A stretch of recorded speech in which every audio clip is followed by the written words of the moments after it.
Hello अस्सलाम वालेकुम। Welcome back to the home class of English 101। आज हम स्टार्ट करेंगे अपना लेक्चर नंबर 24। यहाँ से जितने भी लेक्चर हैं आगे, ये सारे के सारे लेक्चर आपके फाइनल टर्म एग्ज़ाम में आने हैं, तो इनको आपने बिल्कुल भी मिस नहीं करना।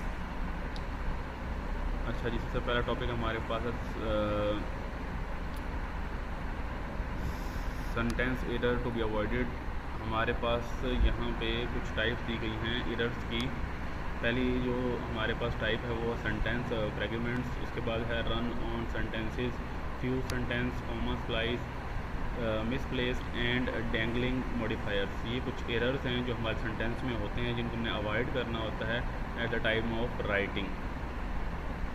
तो पहला है sentence fragment. We said that a sentence is a group of word that must contain a subject and a verb.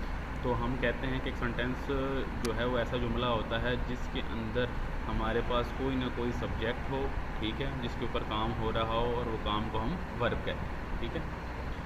It must also express one complete thought. इसके अंदर एक पूरी की पूरी सोच जो है वो जाहिर हो। Therefore a number of ideas must not been hurdle together.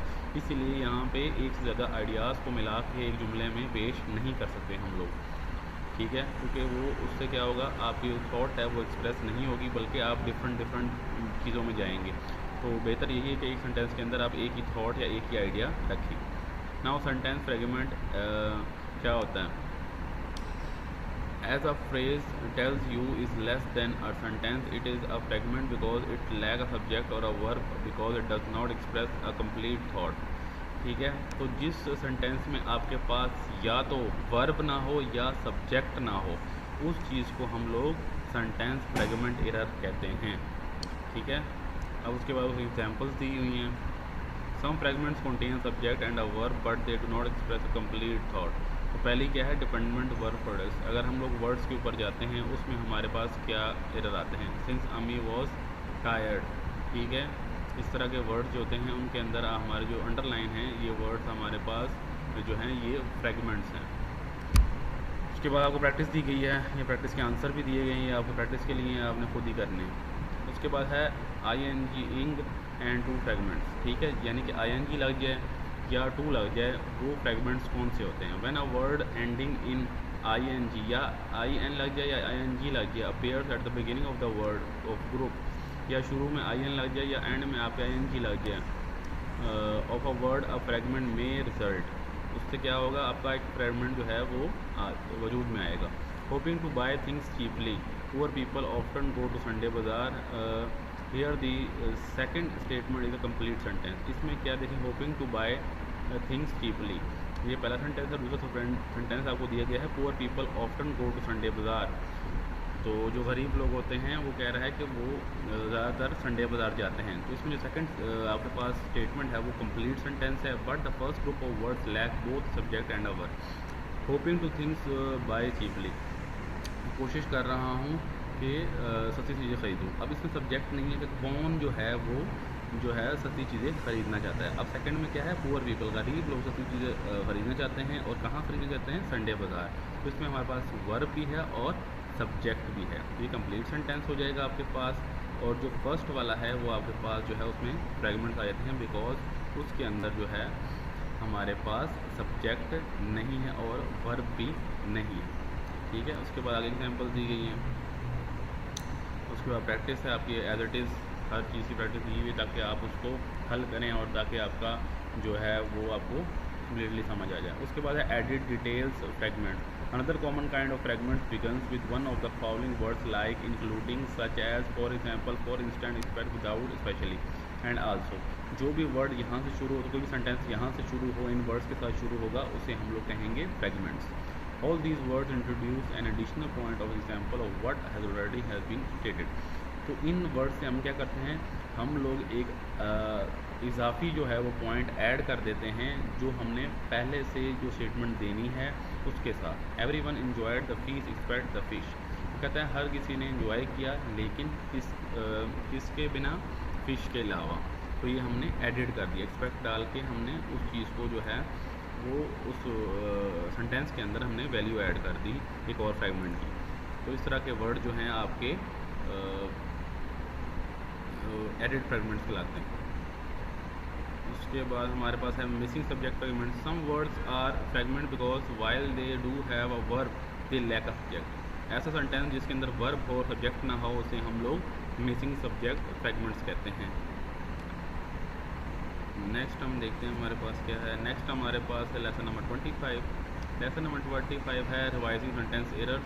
A run on sentence is sentence that is made up of two complete thought that have no clear break between them. जब हम लोग दो thoughts को एक ही sentence के अंदर डालते हैं और हमारा कोई क्लियर जो है आइडिया जो है हम लोग पेश नहीं कर पा रहे होते, उसे हम कहते हैं रन ऑन सेंटेंस। तो ये रन ऑन सेंटेंस की डेफिनेशन है, ये आपने याद रखनी है। There are two kinds of run on sentences. हमारे पास दो टाइप्स हैं इसकी, fuse sentence and comma splice sentence. पहला है फ्यूज सेंटेंस।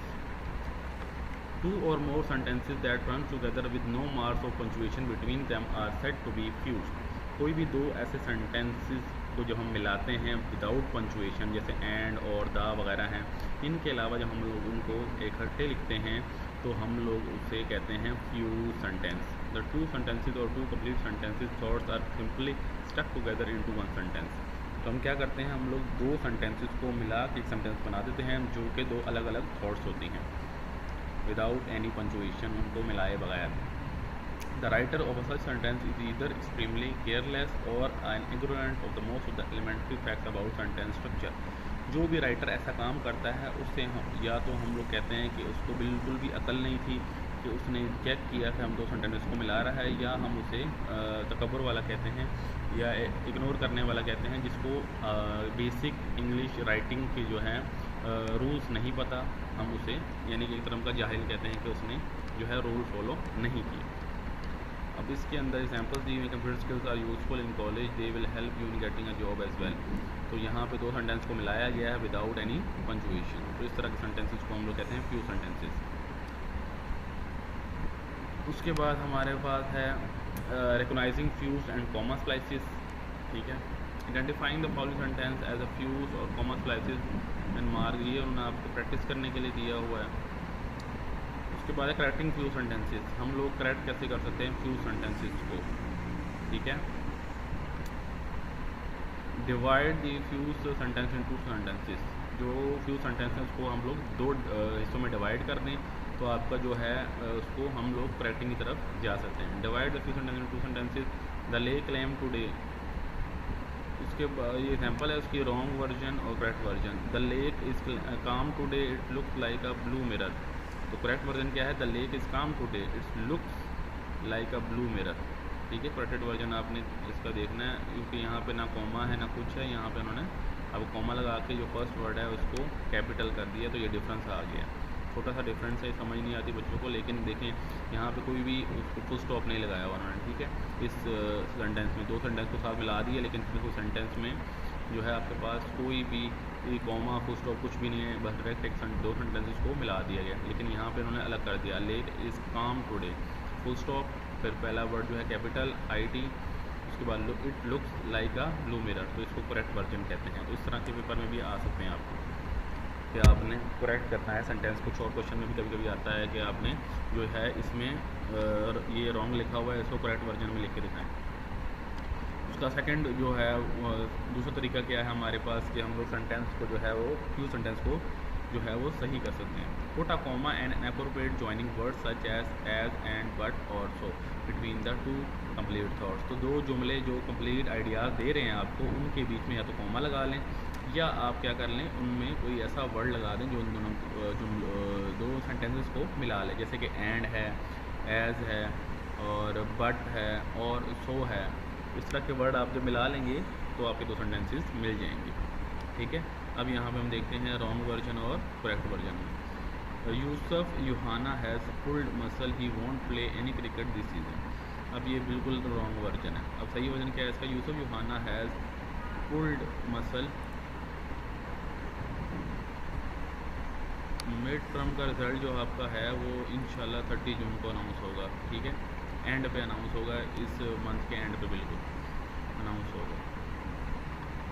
अच्छा जी, तो यहाँ पे इसका करेक्ट वर्जन है Yousuf Youhana has a pulled muscle so he won't play any cricket this season. तो यहाँ पे आपने सो लगाया है और कॉमा लगा के इस जो जुमले को है हमने करेक्ट कर दिया।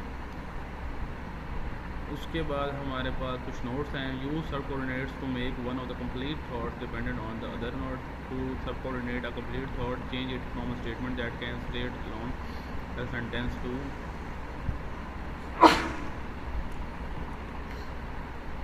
one that can now stand by itself. To do so, begin thought with an appropriate word such as because, when, therefore. अच्छा जी, हम सब कोऑर्डिनेट क्लॉज अगर हमने लगाना हो तो सेंटेंसेस को जो है the comma always go before joining words not after. अच्छा जी, कॉमा जो है वो पहले लगता है वर्ड्स के, आफ्टर नहीं लगता। अगर आफ्टर आपने कुछ चीज़ लगानी है तो आपने बिकॉज, व्हेन, इफ़, देयरफॉर या सिंस लगाना है, जिससे आपके जो है सब कोऑर्डिनेट क्लॉज जो है वो ठीक हो जाएगा। ये सेंटेंस करने का सही करने का तीसरा तरीका हमें दिया गया है।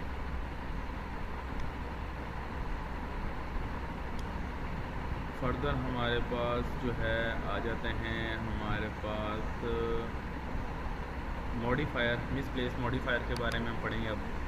Misplace modifier is a modifier that is incorrectly separated from a word or a words that is describe. The misplaced modifier seems to describe words that writer did not intend it to describe. When modifier are misplaced, the reader may misunderstand the sentence. तो जब हम modifier लगाते हैं किसी भी word में, अगर हम उसको मिसप्लेस कर दें यानी गलत जगह लगा लें उस मॉडिफायर को, तो हमारा कम्प्लीटली जो उस वर्ड का या उस सेंटेंस का मतलब है वो बिल्कुल ही चेंज हो जाएगा। जब वो मतलब चेंज हो जाएगा तो जो राइटर जो अपना थॉट या अपना आइडिया पेश कर रहा था वो कम्प्लीटली डिफरेंट हो जाएगा। तो इसका जो है एज अ राइटर आपने बहुत ध्यान रखना है कि आप मिसप्लेस ना करें मॉडिफायर को, बल्कि उसको सही तरह से यूज़ करें। कुछ एग्जांपल नीचे दिए गए हुए हैं, ये आपने प्रैक्टिस एज अ प्रैक्टिस को करना है। इसके जो आपके पास वर्ड्स हैं, आंसर्स हैं, वो भी दिए गए हैं। उसके बाद लेसन नंबर 26 आ जाता है subject verb agreement. Incorrect writing sentence, the subject and the verb agree, match is number. In other words, a singular subject will take a singular verb and plural subject will take the plural verbs.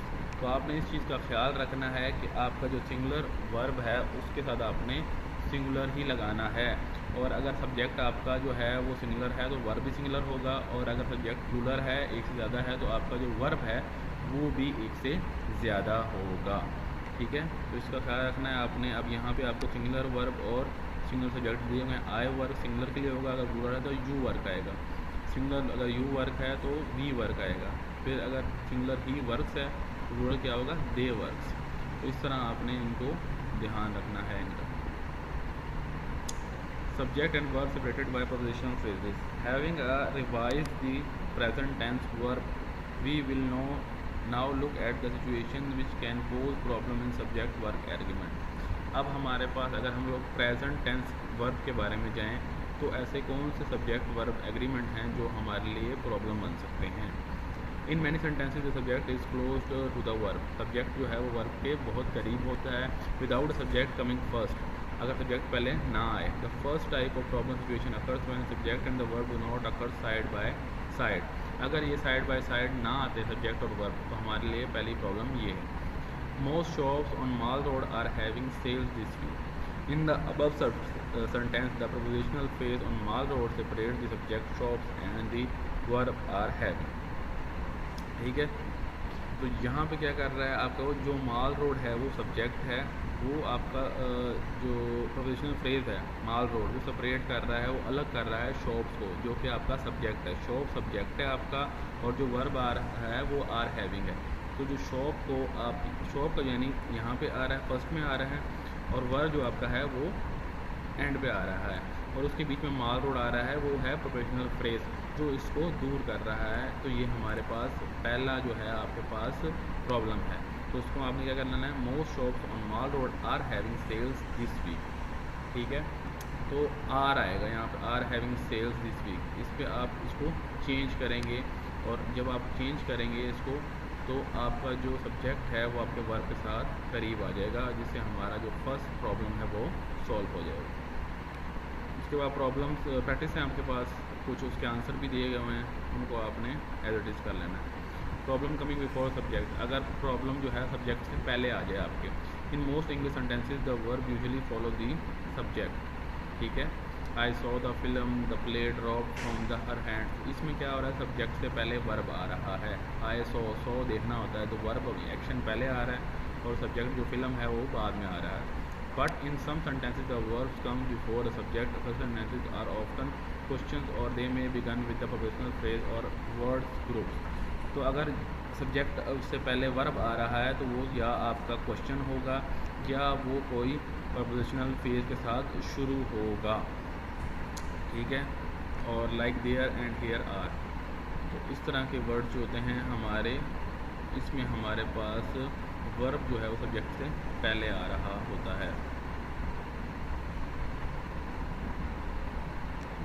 उसके बाद है identified pronoun subject. The third situation that come pose problem in subject verb agreement is when there is an identified pronoun subject. Identified pronouns are pronoun that do not refer to specific person or thing.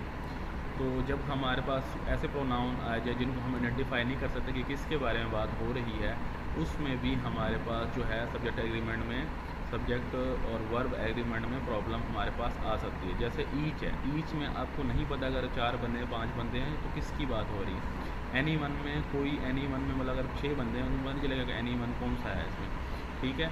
या anything, कोई 8-10 चीज़ें पड़ी हुई हैं उसमें anything आप बोल रहे हो तो आपको नहीं पता कि आप किस चीज़ की तरफ आइडेंटिफाई कर रहे हो। उन 8 चीज़ों में कौन सी चीज़ है जिसके बारे में बात हो रही है, जिसके ऊपर काम हो रहा है।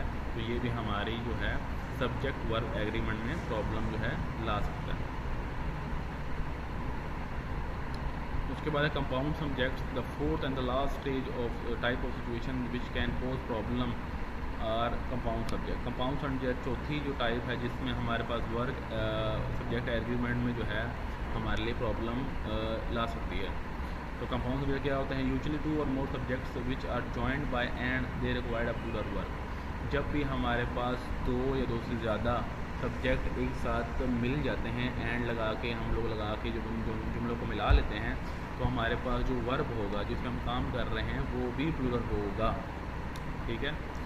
यूजुअली हो गया when compound subjects are joined by or not either or neither not or only but also the verb agrees with the closer subject, ठीक है। तो जब हमारे पास जो कंपाउंड सब्जेक्ट है वो जब मिलता है, नॉर लगाते हैं हम, और लगाते हैं, ईदर लगाते हैं, इस तरह के वर्ड लगाते हैं, तो जब जो वर्ब है वो सब्जेक्ट के क्लोज आ जाता है, क्योंकि आप उसमें जो है वो डिफ्रेंशिएट कर सकते हो। 2 अगर हैं तो उनमें आप लगा सकते हो ईदर, यानी कि या ना पहला ना दूसरा, या दोनों, या दोनों नहीं। तो इस तरह के वर्ड जब हम लगाते हैं तो हम लोग आइडेंटिफाई कर लेते हैं दोनों ही अपने सब्जेक्ट्स को। The pronoun all and some are either singular or plural. जो प्रोनाउन हमारे पास ऑल या सम हम लगाते हैं सेंटेंस के अंदर, वो दोनों या तो सिंगुलर हो सकते हैं या प्लूरल भी हो सकते हैं, depending on the word that follows them. और जो वर्ड इनको फॉलो करेंगे वो हमें बताएंगे कि ये सिंगुलर हैं या plural. If the words are after them are singular, अगर इनके बाद ऑल और सम के बाद जो वर्ड्स आ रहे हैं वो सिंगुलर हैं, देन दे आर सिंगुलर, तो फिर ये भी सिंगुलर होंगे। If the words after them are plural then they are plural, अगर इनके बाद जो वर्ड्स आ रहे हैं वो जमा हैं तो ये भी जमा होंगे, ठीक है। उसके बाद प्रैक्टिस दी गई है, टेस्ट है आपके पास, रिव्यू है और रिकैप दिया गया है। लेसन नंबर 727 हमारे पास आ गया। उसके अंदर हमने जो लेसन पढ़ना है वो राइटिंग का लेसन है, और सबसे पहला टॉपिक हमारा है प्रोनाउन एग्रीमेंट। पहले हम सब्जेक्ट एग्रीमेंट पढ़ रहे थे, प्रोनाउन एग्रीमेंट पे आ गए हैं। Agreement show that relationship between nouns and pronouns and their verbs and between nouns and their corresponding pronouns. तो ये एग्रीमेंट ऐसा होता है जिसके अंदर हम लोग एक रिश्ते को देख रहे होते हैं जो नाउन, प्रोनाउन और वर्ब के दरमियान होता है।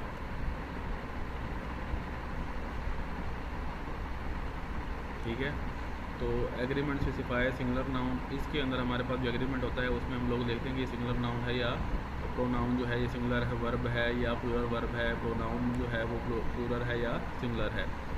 Singular pronoun refers to singular noun, अगर हमारा जो नाउन है वो सिंगुलर है तो हमारा प्रोनाउन भी सिंगुलर में होगा, और अगर हमारा प्लूरल प्रोनाउन है तो वो प्लूरल नाउन को ही आइडेंटिफाई करेगा। A pronoun must agree in must number with the word it refers to something call the pronoun antecedents. तो हमारे पास जो वर्ड्स को ये रेफ़र करता है उसे हम कहते हैं प्रोनाउंस एंटीसेडेंट। उसके बाद कुछ एग्जांपल दी गई हैं इन्हीं प्रोनाउन की, जिस तरह मैंने आपको बताया कि अगर सिंगुलर नाउन होगा तो प्रोनाउन भी उसका सिंगुलर होगा। और अगर प्रोनाउन प्लूरल है तो उसका नाउन भी प्लूरल होगा। ये कुछ वर्ड दिए गए हैं आपको, सिंगुलर नाउन और प्रोनाउन। उसके बाद प्रैक्टिस है हमारी। फिर हमारे पास है pronoun references. Just a pronoun must agree in a number with it intelligent it also necessary for effective communication for a pronoun to refer clearly to the word you stand for. तो pronoun के लिए ये ज़रूरी है कि हम उसको identify करें कि हम लोग क्लियरली किसके बारे में उसको यूज़ कर रहे हैं। If the meaning of a pronoun is uncertain, अगर प्रोनाउन की जो मायने है वो वाज़िया ना हो, the sentence will be confusing, तो जो हमारा जुमला है वो ज़रा कन्फ्यूजिंग हो जाएगा, समझने में मुश्किल होगी उसको। The agreement between a noun and its pronoun is related to the number, person and gender. तो जो हमारा रिलेशनशिप है नाउन और प्रोनाउन के दरमियान वो डिपेंड करता है नंबरों के ऊपर, पर्सन के ऊपर और जेंडर मेल है या फीमेल है उसके ऊपर। And it is called reference, और उसे हम लोग रेफरेंस कहते हैं कि ये किस रेफरेंस से आ रहा है। अब हमारे पास एग्जाम्पल है कि Rabia told Nafisa that she had got an A in her term exam. Who got A, अब राबिया और अनम को नफीसा को बता रही है कि शी गॉट एन ए। अब कौन किसको बता रहा है, इसमें क्लियरली वाज़िया तौर पर नहीं बताया गया कि राबिया ने ए ग्रेड लिया है या नफीसा ने ए ग्रेड लिया। The word she and her could refer to either one. जो वर्ड हमारे पास शी और हर, शी आपका नाउन है और हर जो है वो प्रोनाउन है। अब ये किसकी तरफ इशारा कर रहा है ये वाज़िया नहीं किया गया सेंटेंस में। अब इसको वाज़िया कैसे किया जाता है, इसको सही कैसे किया जा सकता था। तो अगर ये सेंटेंस ऐसे होता है, राबिया टोल्ड नफीसा, राबिया नफीसा का से कहा यू गॉट एन ए, तुमने ए ग्रेड लिया है ऑन योर टर्म पेपर, आपने टर्म पेपर में ए लिया। या Rabia told Nafisa I got an A, या राबिया नफीसा को बता दी कि मैंने ए ग्रेड लिया है टर्म पेपर में। तो ये जुमला आपका नाउन और प्रोनाउन क्लियर हो के आपको सेंटेंस जो है वो क्लियरली समझ आ सकता था। उसके बाद है pronoun point of view. Pronouns that refers to the person who is speaking is called the first person. Pronoun जो है वो फर्स्ट पर्सन के लिए यूज होता है, जैसे कि आई, मी और अवर। अब pronoun that refer to someone, अगर प्रोनाउन किसी की तरफ बात कर रहा है, इशारा कर रहा है कि उसने कहा था, तो हम लोग यूज़ करते हैं you, and it is a second person pronoun, और उसे हम लोग कहते हैं कि second person pronoun. And a pronoun that refers to other person, अगर किसी और इंसान के लिए, किसी और चीज़ के लिए यूज़ होता है तो हम उसे कहते हैं he, she, it, and it is called third person. Here are some personal pronoun in first, second and third person, see on red line slide. यहाँ पे आपको दिया गया है कि सिंगुलर अगर है और फर्स्ट पर्सन है तो हम यूज़ करेंगे आई, मी एंड माई और माई। अगर प्लूरल है तो फर्स्ट पर्सन के लिए तो हम यूज़ करेंगे वी, अस और आवर। सेकंड पर्सन होगा तो यू और योर दोनों में आएगा। थर्ड होगा तो he, she, him, his, her, it, its आएगा। और अगर वो प्लूरल है, जमा है, तो दे बोलेंगे दे, देम और दे। तो ये आपने याद रखना है। इस तरह का एमसीक्यू भी बन के आता है फर्स्ट, सेकंड, थर्ड पर्सन का। ये सेंटेंस में बताएं फर्स्ट पर्सन कौन सा है, सेकंड कौन सा, थर्ड कौन सा है। इस तरह का आपका एमसीक्यू द्वारा आ सकता है। उसके बाद इसकी प्रैक्टिस की गई है, ये आपने ज़रूर करना है क्योंकि आंसर भी दिए गए हैं। तो ये आपके लिए आसान होगा कि आई गया फर्स्ट पर्सन, सेकंड पर्सन, दे लिखा हुआ है, यहाँ पे यू है, तो ये आपने आइडेंटिफाई करने होते हैं। इस तरह के सेंटेंस एक आधा दिया होता है, 4-5 नहीं दिया होता बल्कि एक दिया होता है एमसीक्यू के अंदर, और उसी में से आपको आइडेंटिफाई करना होता है। उसके बाद कुछ टेस्ट हैं, ये आपने करने हैं। लेसन रिव्यू है। तो आज का लेक्चर हमारा यहीं तक था। इंशाअल्लाह अज़्ज़ व जल अगले लेक्चर में हम लेसन नंबर 28 से स्टार्ट करेंगे। अल्लाह हाफिज़।